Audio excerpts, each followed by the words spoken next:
Hello YouTube family, welcome back to my YouTube channel. तो आप सभी का बहुत बहुत स्वागत है मेरे चैनल में।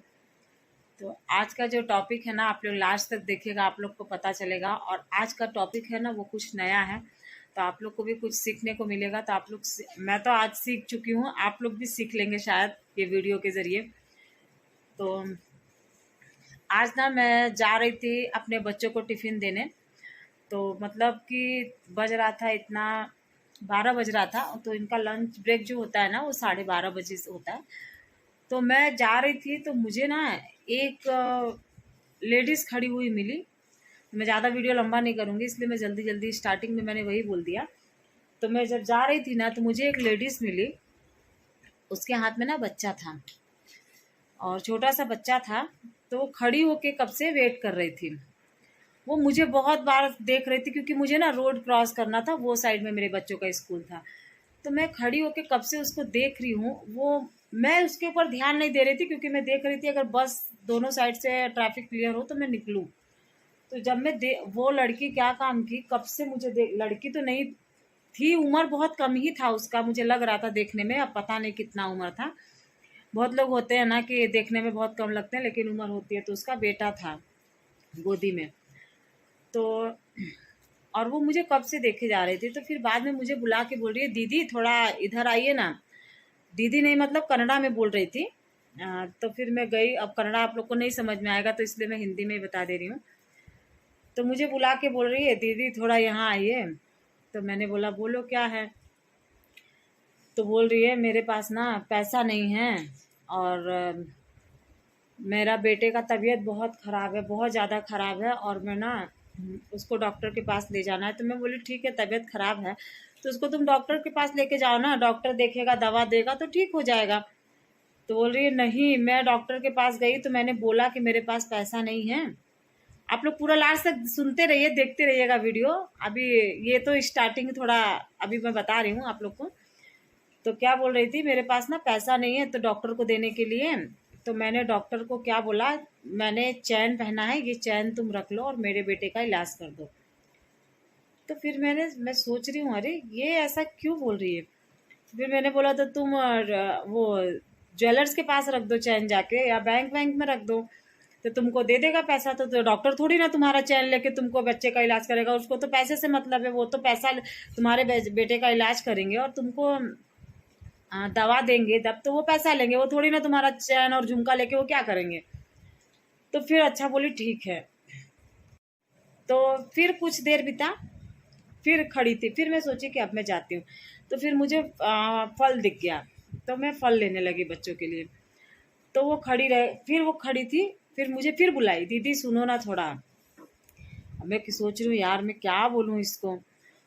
और मालूम है, उसको सुनेंगे ना तो आपको पैरों तले जमीन खिसक जाएगी। मतलब इतना वो गहना पहनी हुई थी सोने का, 3 ठो चैन पहनी थी सोने की। और सोना और पीतल तो पता चल ही जाता है। 3 सोने की चैन पहनी थी, कान में सोने का पहनी थी, अंगूठी पहनी थी, सोने का पायल पहनी थी, और ना इतना गहना पहनी हुई थी वो। तो सोचिए आप लोग, आज के डेट में उतना गहना कितने का होगा। तो मैं बोली, तुम करती क्या हो। और वो मालूम है कौन थी, मलयाली थी। तो मलयाली लोग ना सोना में बहुत, यहाँ के लोग, साउथ के जितने भी लोग हैं, सोना में बहुत विश्वास करते हैं। तो ये लोग मतलब सोना, मतलब इन्वेस्टमेंट के लिए सोना, हम लोग भी बहुत विश्वास करते हैं, हम लोग भी सोना खरीदते ही हैं। अपना इन्वेस्टमेंट हो जाता है सोना से, और बहुत अच्छी चीज़ भी होती है। आपके ऊपर कभी मुसीबत है, कुछ है, तो आप सोने का हर समय आप रख के बैंक में या कहीं भी, आपका पैसा एनी टाइम रेडी है। सोना ये चीज़ होती है, गोल्ड, कि आप एनी टाइम आपका पैसा रेडी है। तो मुझे भी बहुत पसंद है गोल्ड, मैं भी बहुत खरीदती रहती हूँ गोल्ड वगैरह, मुझे बहुत पसंद है। लेकिन अभी थोड़ा मैं नहीं खरीद पा रही हूँ क्योंकि अभी हमने घर वगैरह खरीद लिया ना, तो इसलिए थोड़ा नहीं। लेकिन तो भी मैं बता रही हूँ कि सब लेडीज़ों को बहुत पसंद होता है गोल्ड, तो हम लोग खरीदते ही रहते हैं। तो मुझे जहाँ तक लगता है कि सब लेडीज़ों को पसंद ही होता है, बहुत अच्छी चीज़ है सब, और इन्वेस्टमेंट भी करना चाहिए। तो सब लोग को बहुत, यहाँ सब लोग बहुत गोल्ड वगैरह खरीदते हैं। तो मैं पहले जिस कंपनी में काम करती थी ना, वहाँ पे जैसे कोई फंक्शन रहता था, तो ये इतना गोल्ड सब पहनते थे कि पूछो मत। और पहनते हैं, यहाँ के लोग बहुत गोल्ड पहनते हैं, तो मलयाली लोग और भी ज़्यादा गोल्ड पहनते हैं। तो वो लोग ना सोने का पायल, यहाँ के लोगों को मैंने नहीं देखा सोने का पायल पहनते हुए, चांदी का पायल पहनते हैं, लेकिन चांदी का वो इतना मोटा मोटा पायल पहनते हैं। तो और वो सोने का पायल पहनी थी। तो मैंने बोला तुम कन्नड़ा बोल रही हो, बहुत अच्छा बात कर रही हो, तुम ये बता, हिंदी नहीं आता था उसको, तो मैंने बोला तुम हो कहाँ की? तो बोलती है मैं मलयाली हूँ, मैं यहाँ की नहीं हूँ। तो मैंने बोला अच्छा तुम यहाँ क्या कर रही हो? तो बोल रही है मैं ना ये कंपनी में जॉब करती हूँ। तो मैंने बोला अच्छा। तो फिर बोल रही है तो फिर मैंने बोला तुम्हारा पेमेंट तो आया ही होगा अभी, क्योंकि वहाँ पे ना 7 तारीख को पेमेंट देते हैं। तो मैंने बोला कि तुम्हारा पेमेंट तो आया ही होगा। तो बोल रही है कि हाँ मेरा पेमेंट आया था, लेकिन ना वो पेमेंट मेरा मैंने ना मंचूरियन और पानी पूरी खा के ख़त्म कर दिया। मुझे इतना गुस्सा लगा ना, और इतना हंसी भी आ रही थी और गुस्सा भी लग रहा था मुझे।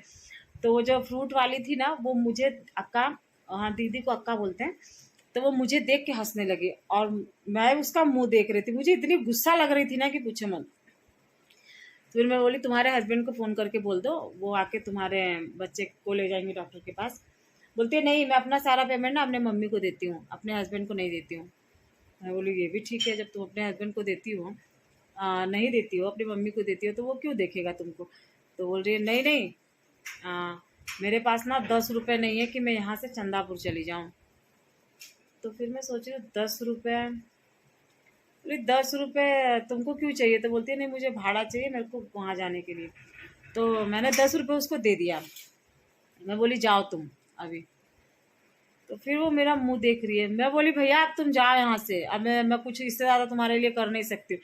अब मुझे ये नहीं पता था कि वो है कौन ये, और हस्बैंड मुझे डांटने लगे, बोलते हैं किसी से भी ऐसे बात नहीं करने का, ये सब लोग ना रेकी वगैरह क्या होता है वो सब करते रहते हैं, और ये लोग ना इतना गोल्ड पहन के, उसके पास 10 रुपये नहीं था जाने के लिए, उसका बच्चा बीमार है उसको नहीं पता है, वो क्या पागल है क्या कि गोल्ड बैंक में रख के और डॉक्टर को दवा नहीं करा सकते हैं?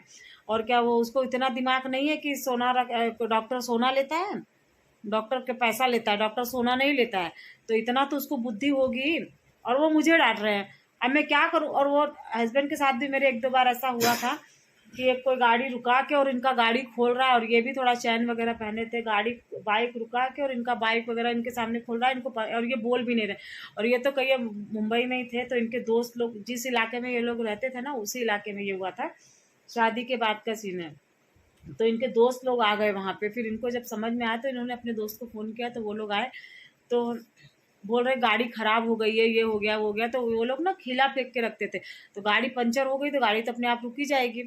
तो यही सब बोल रहे थे, अपने कहीं भी जाया करो तो थोड़ा सोच समझ के दिमाग से काम लिया करो, थोड़ा होशियारी से जाया करो। तो आप लोग को भी अगर, ये सही बात है, अनजान लोगों से अनजान जगह पे सतर्क रहें और अपनी सुरक्षा अपने से करें, क्योंकि देखिए आजकल ना बहुत फ्रॉड हो रहा है, बहुत बहुत कुछ फ्रॉड हो रहा है, और बहुत कुछ मतलब मोबाइल से ना इतना ऐसा हो जा रहा है कि कोई भी लिंक पे अगर क्लिक कर दो तो पैसा वगैरह कट जा रहा है। तो ऐसा मैंने बहुत सुना था, एक बार मेरे साथ भी ऐसा हुआ था, लेकिन मेरा पैसा कटा नहीं था, वो बैंक से गलती से मैसेज आया था। तो मैं गई तो बैंक में इन्फॉर्म किया, तो बोले नहीं मैडम पैसा कट नहीं हुआ है, पैसा आपका अकाउंट में है, वो कुछ होगा ऐसा सर्वर इशू वगैरह की वजह से, वो आपने कभी पहले लिया, आपका विड्रॉल किया होगा तो वो पैसा आपका बताया था, तो आपका पैसा कट नहीं हुआ है। तो मुझे जान में जाना ही, मैं रात भर सोई नहीं थी, मेरा 9,000 रुपये था, मेरा कट हो गया था। तो ऐसा हुआ, अभी क्या कर सकते हैं।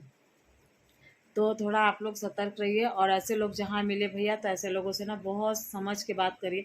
मुझसे ना छोड़ ही नहीं रही है मुझे, ये मैं बोल रही हूँ भैया मुझे जाने दो, मेरे को मेरे बच्चों का टिफ़िन देना है, मुझे लेट हो रहा है, नहीं आप थोड़ा ना मेरी हेल्प करके जाओ, मेरी हेल्प करके जाओ। मैं बोल रही हूँ अरे यार मैं क्या हेल्प करूँगी तुम्हारी? तो मैं उसको दी, 10 रुपये दी मैं उसको, और अगर मांगती तो मेरे पास, मैं ज़्यादा पैसा लेके गई नहीं थी, क्योंकि बच्चों का स्कूल मेरे घर के सामने ही है, तो मुझे कुछ सामान वगैरह लेना रहता है तो मैं पैसा लेके जाती हूँ। अगर कुछ सामान वगैरह नहीं लेना है तो मैं पैसा लेके नहीं जाती हूँ, हाँ 100-150 इतना लेके जाती हूँ। तो 100-150 लेके गई थी, तो उसके लिए मैं, मुझे सब्जी वगैरह लेना रहता है तो मैं ले लेती हूँ। तो आज मैं ले गई थी 200 रुपये, तो उसमें से ना मुझे अंगूर दिख गया था, तो मैं, अंगूर बहुत अच्छा था तो मैंने अंगूर ले लिया था। तो अंगूर लेके बस मैं, और मैंने कुछ भी नहीं लिया, क्योंकि बच्चे, बेटा का स्कूल ही था, उसको टिफ़िन देना था, बेटी का हाफ डे था, उसको मैं लेके आ रही थी। तो उसको पूछा मैंने नारियल पानी पियोगी? तो बोलती है नहीं पीऊँगी मम्मी। तो उसका बहुत ड्रामा रहता है, तो नहीं पी, मैंने ज़्यादा ज़बरदस्ती भी नहीं किया। तो इनको नारियल पानी पिलाने के लिए, या कुछ समोसा वगैरह खाएंगे। ये लोग बच्चे हैं, कुछ कुछ लेते रहते हैं वेफर वगैरह, तो इनके जितना इन लोग को मतलब मुझे ज़रूरत रहता है मैं उतना ही ले जाती हूँ, उससे ज़्यादा मैं नहीं ले जाती हूँ पैसा। तो इसी मेरे पास रहता तो शायद मैं दे देती, लेकिन मेरे पास था ही नहीं, मैं जितना ले गई थी मेरा खर्चा ही हो गया था। और मैंने बचा के रखा था कितना 100 रुपये मेरा बचा था। 100 रुपये में मेरा कितना 80 रुपये का मैंने अंगूर लिया था, 10 रुपये उसको दे दिया था और 10 रुपये और बचा था मेरे पास। तो और मुझे याद नहीं आया, नहीं तो मैं वो भी दे देती 10 रुपये और उसको। और 100 रुपये मैंने बच्चों के लिए रखा था, क्योंकि इनको कुछ ना कुछ, नहीं तो ये लोग जिद करने लगेंगे ना फिर रास्ते में, तो रोने लगेंगे और घर भी जल्दी नहीं आएंगे, तो चिल्लाने लगेंगे आप पैसा क्यों नहीं लाई। तो इसकी वजह से मैंने 100 रुपये इन लोग के लिए रख लिया था। और तो ऐसे लोगों से यही आप लोगों से भी निवेदन है कि ऐसे जहाँ लोग ऐसे लोग मिले तो आप लोग सतर्क रहिए और ज़्यादा इन्फॉर्मेशन अपना मत दीजिए, क्या वो लोग पूछते हैं क्या नहीं पूछते हैं कुछ मत बताइए। ऐसा ये लोग घुमा फिरा के सवाल ही पूछते हैं ना कि समझ में ही नहीं आता, तो इसीलिए मैं ना कहीं जाती नहीं हूँ अकेले और कहीं अकेले आती नहीं हूँ। मेरे को जहाँ भी मैं जाती हूँ मैं अपने हस्बैंड के साथ जाती हूँ, क्योंकि मुझे इतना समझ नहीं आता है अगर कोई क्या पूछने लगता है, क्या मुझे इतना दिमाग नहीं आता है। तो इसलिए मैं आज तक मैं कभी कहीं गई भी नहीं हूँ अपने हस्बैंड के बिना। मैं चंदापुर मार्केट गई हूँ यहाँ से, मतलब ज़्यादा दूर नहीं है, 10 रुपये ही लगता है, जैसे उसने मांगा था मुझसे 10 रुपये, तो मैं 10 रुपये ही लगता है यहाँ से जाने के लिए। मार्केट का ब्लॉग मैंने बना के रखा है, मैं कल अपलोड कर दूँगी चैनल पे। तो ज़्यादा दूर नहीं था, और लेकिन तो भी मैं बहुत गई होंगी, तो वहाँ गई हूँ, कभी कभार गई 1-2 बार। मैं आज इतने दिन में 2 से 3-4 बार, 3 बार भी 3 बार ही गई हूँ मैं, 3-4 बार, इससे ज़्यादा मैं नहीं गई हूँ। वो भी मुझे याद नहीं है मैं कब गई थी और कितनी बार गई हूँ मैं जब से मैं आई हूँ। मैं कभी भी अकेले, वो भी हस्बैंड ऑफिस रहते हैं, बहुत कुछ रहता है तब, जैसे बहुत अर्जेंट है तभी। एक दिन मुझे बहुत अर्जेंट था, हॉस्पिटल जाना था, हस्बैंड का इतना अर्जेंट मीटिंग था, उनको करना ही करना था। फिर मैं आधे रास्ते पहुंची, तब तक मेरे हस्बैंड दौड़ के पहुंच गए, बस भी नहीं मिला था मुझे। बोल रहे चलो मैं आ गया मीटिंग छोड़ के, क्योंकि मुझे ना लगता है कि अकेले जाओगी ये वो पता नहीं जा पाओगी नहीं जा पाओगी, तो पीछे पीछे आ जाते हैं मेरे। तो ठीक है दोस्तों, फिर मिलते हैं नेक्स्ट ब्लॉग में। आप लोग को कैसा लगा मेरा ये ब्लॉग, और फिर मिलते हैं नेक्स्ट ब्लॉग में। Bye bye.